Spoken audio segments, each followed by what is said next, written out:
Friends, welcome to செல்வியின் சமையல். இன்றைக்கி நம்ம ஏற்காடு போகிறோம். இப்போ போகிற வழியில் பார்த்திங்கன்னா, இப்போது ஆத்தூருங்கிற ஒரு இடத்து பக்கத்துலேயே பார்த்திங்கன்னா, வாழப்பாடிங்கிற இடத்துல ஒரு மெயின் ரோட்லேயே ஒரு முருகர் சிலை ஒன்று இப்போ கட்டியிருக்காங்க. இப்போ அது கொஞ்ச நேரம் போய் சாமியை பார்த்துட்டு போகலாம் அப்படின்னு சொல்லிட்டு இப்போ நான் கேட்டிருக்கேன். சரி போகலான்னு சொல்லியிருக்காங்க.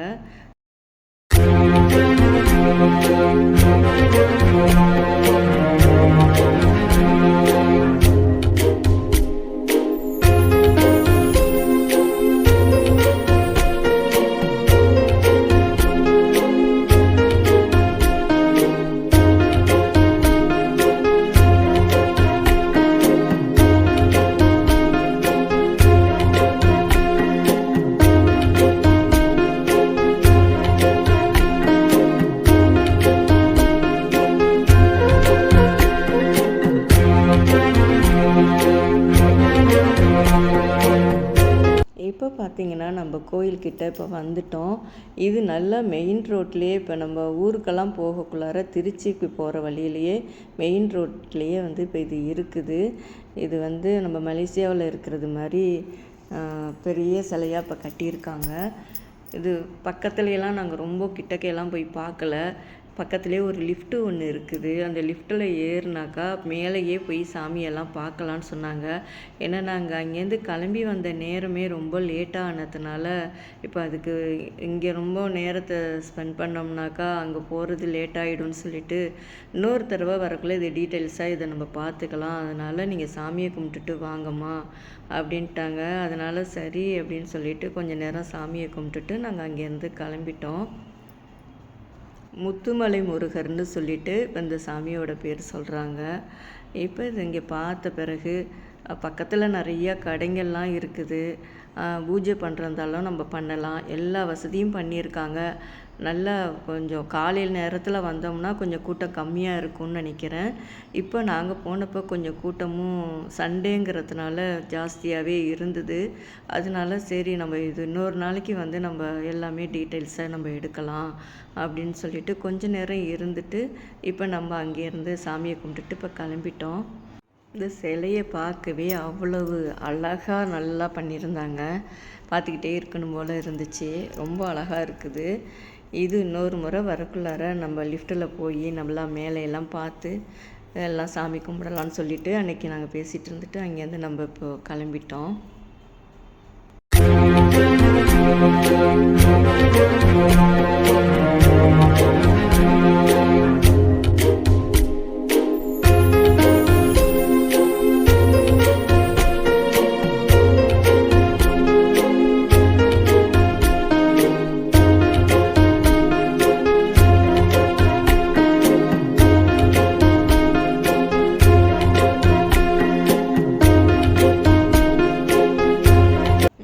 நம்ம காலையிலே கொஞ்சம் சீக்கிரமாக கிளம்பியிருந்தால் நல்லா எல்லாத்தையுமே பார்த்துருக்கலாம். ஆனால் இவங்க கிளம்புனதே எங்கள் வீட்டிலையே ரொம்ப லேட் பண்ணிட்டாங்க. அதனால் இங்கே ரீச் ஆகக்குள்ளேயே எங்களுக்கு மத்தியானம் ஆயிடுச்சு. அதனால மறுபடியும் நம்ம இங்கே நேரத்தை வேஸ்ட் பண்ண வேண்டாம். ஆனால் நாங்கள் ஏற்காடு ஏற்கனவே 2-3 தடவை பார்த்துருக்கோம். இருந்தாலும் அன்றைக்கி ஏதோ பசங்க அங்கே போகணும் அப்படின்னு சொல்லிட்டு தான் அப்புறம் கூட்டிகிட்டு போனாங்க. அங்கே போயிட்டு பார்த்திங்கன்னா அங்கே நிறைய இருக்குதுங்க. நம்ம காலையில் போனோம்னா நல்லா சாயந்தரம் வரைக்கும் நிறைய இடங்கள் பார்க்கலாம். லேக் ஏரியா இருக்குது, கார்டன் இருக்குது, நிறையா சுற்றி பார்க்குற இடம்லாம், ரோஸ் கார்டன்லாம் இருக்குது, எல்லாமே பார்க்கலாம்.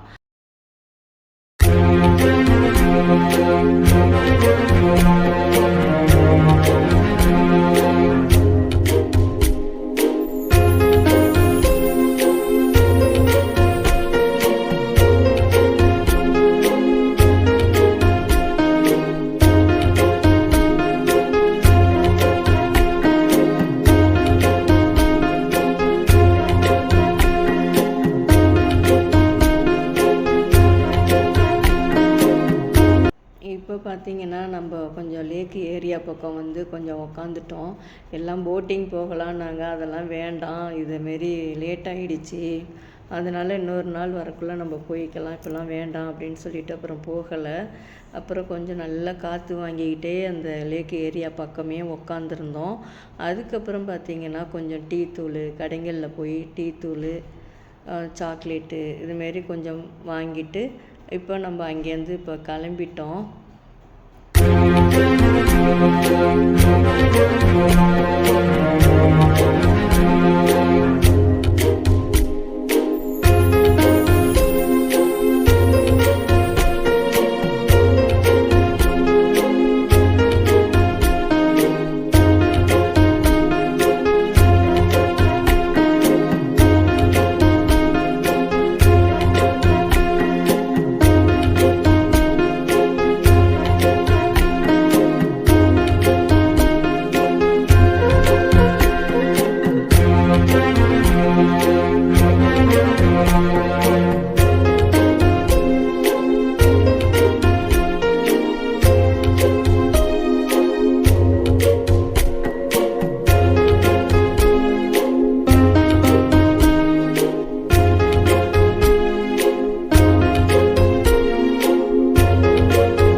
ஏற்கனவே இப்போ நாங்கள் இங்கே வந்திருக்கோம். இப்போ அங்கே பார்த்தீங்கன்னா அந்த வாழை மரம்லாம் ரொம்ப பெருசு பெருசாக இருக்கும். ஆனால் நம்மளால் நடந்து பார்க்க தான் முடியாது. நிறைய இடம்லாம் இருக்குது. கொஞ்சம் நேரத்தோடு வந்தோம்னா கொஞ்சம் நிறையா சுற்றி பார்க்குறதுக்கும் இடங்கள்லாம் இருக்குது. நடக்கணும், அதுதான் மெயின். நடந்துக்கிட்டே இருந்தோம்னா நிறைய இடங்கள் நம்ம பார்க்கலாம். கொஞ்சம் ஏஜ் ஆகிடுச்சின்னா நம்மளால் ரொம்ப நேரம் நடந்து போய் எல்லா பக்கமும் சுற்றுறது கொஞ்சம் கஷ்டம். இப்போ ஏற்கனவே நாங்கள் பார்த்ததுனால அதெல்லாம் ரொம்ப போய் பார்க்கல. சும்மா கொஞ்சம் இடம் மட்டும் அப்படி பார்த்துட்டு நாங்கள் அங்கேருந்து அப்புறம் கீழே வந்துட்டோம்.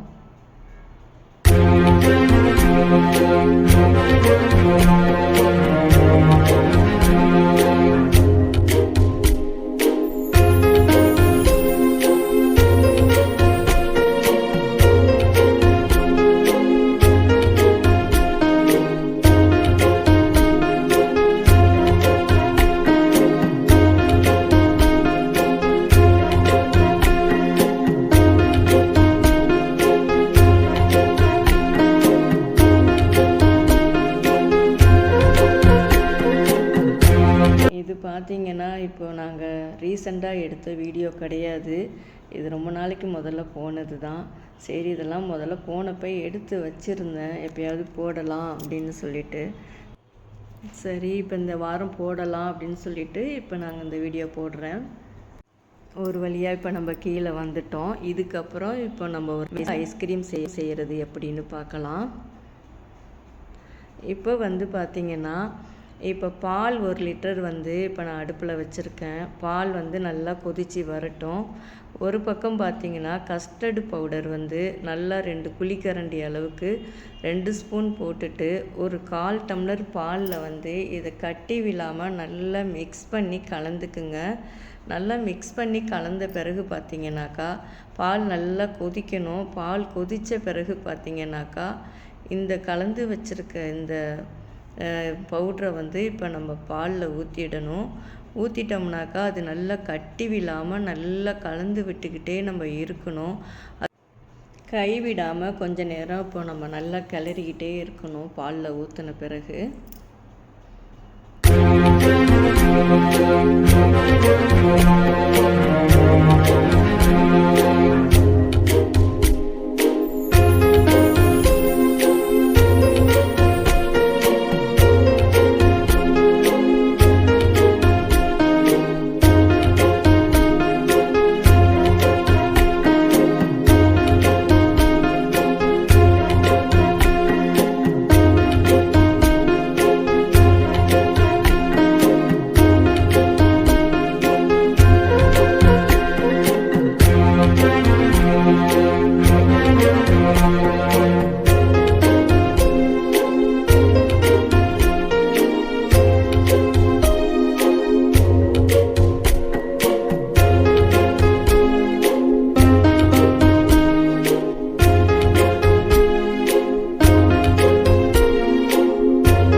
பார்த்தீங்கன்னா இந்த அளவுக்கு நமக்கு திக்காக வரணும். வந்த பிறகு பார்த்தீங்கன்னா இந்த கப்பால் ஒரு 3 கப்பு வந்து சுகர் போட்டுருங்க. அதுவும் போட்ட பிறகு பார்த்தீங்கன்னாக்கா நல்லா கிண்டி விட்டுக்கிட்டே இருங்க.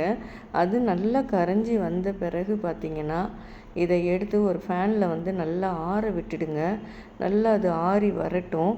ஆறி வந்த பிறகு பார்த்தீங்கன்னாக்கா மிக்ஸி ஜாரை எடுத்துட்டு இது கொஞ்சம் கொஞ்சமாக நம்ம போட்டுட்டு நம்ம அரைக்க வேண்டியதுதான். இதில் ஒரே ஒரு இது இப்போ நான் எடுக்க மறந்துட்டேன். இதை கூட ஒரு ஸ்பூன் வந்து வெண்ணிலா எசன்ஸ் ஒரு மூடி ஊற்றிக்கிங்க. இதுக்கப்புறம் வந்து பார்த்திங்கன்னா நம்ம விப்பிங் க்ரீம் இருந்ததுன்னா நம்ம போட்டு நம்ம இதோட சேர்த்து அரைக்கலாம். அப்படி இல்லைனாலும் பரவாயில்ல. இப்போ பால் ஆடையெல்லாம் இப்போ நம்ம எடுத்து வைப்போம்ல, பசும்பால் இப்போ நாங்கள் எங்கள் வீட்டில் வாங்குறதுனால அந்த பால் ஆடை நான் டெய்லி எடுத்து வைப்பேன். இப்போ அந்த ஆடையோட க்ரீம் இருந்தாலே நமக்கு போதும். அதையும் இதோட சேர்த்து நம்ம அரைச்சிக்கிட்டோம்னாக்கா நம்ம விப்பிங் க்ரீம்லாம் போட வேண்டியதில்லை. இப்போ இதை போட்டுட்டு இப்போ இது ரெண்டையும் மிக்ஸ் பண்ணிவிட்டு நம்ம மிக்சியில் போட்டு இப்போ இதை நல்லா அரைச்சிட்டு ஒரு பாக்ஸில் போட்டு இது இப்போ நம்ம மூடி ஒரு 4 மணி நேரம் 5 மணி நேரம் வச்சுருங்க.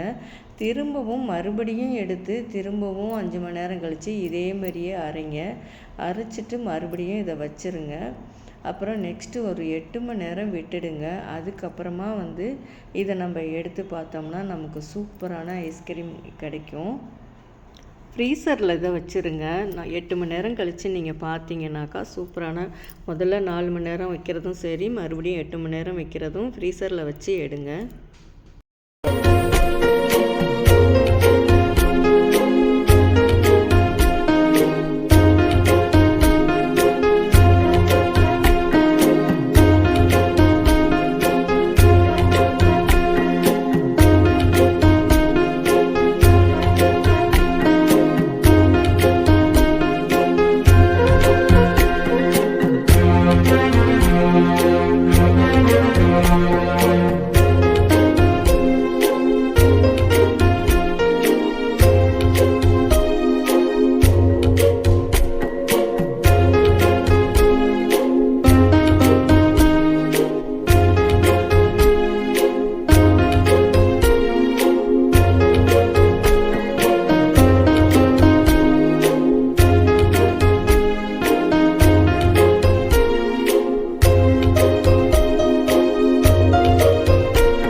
இப்போ வந்து பார்த்திங்கனாக்கா இப்போ நமக்கு ஒரு 10 மணி நேரமே ஆயிடுச்சு. இப்போ ஐஸ்கிரீம் பார்த்திங்கன்னா நமக்கு சூப்பராக வந்திருக்கு. டேஸ்ட்டும் ரொம்ப அருமையாக இருக்குது. இப்போ இதை ஒரு பவுலில் எடுத்து இப்போ நமக்கு தேவையான அளவு போட்டுக்கிட்டு நட்ஸ் எல்லாம் கொஞ்சம் எடுத்து கட் பண்ணி இப்போ நாங்கள் போட்டுக்கிட்டோம். போட்டு டேஸ்ட்டு பார்த்தா ரொம்ப அருமையாக இருந்தது. உங்களுக்கு பிடிச்சிருந்தா இதேமாரி நீங்களும் ட்ரை பண்ணி பாருங்கள். இந்த வீடியோ இதோட முடியுது. நம்ம அடுத்த வீடியோவில் பார்க்கலாம்.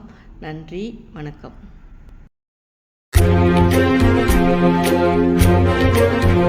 Thank you.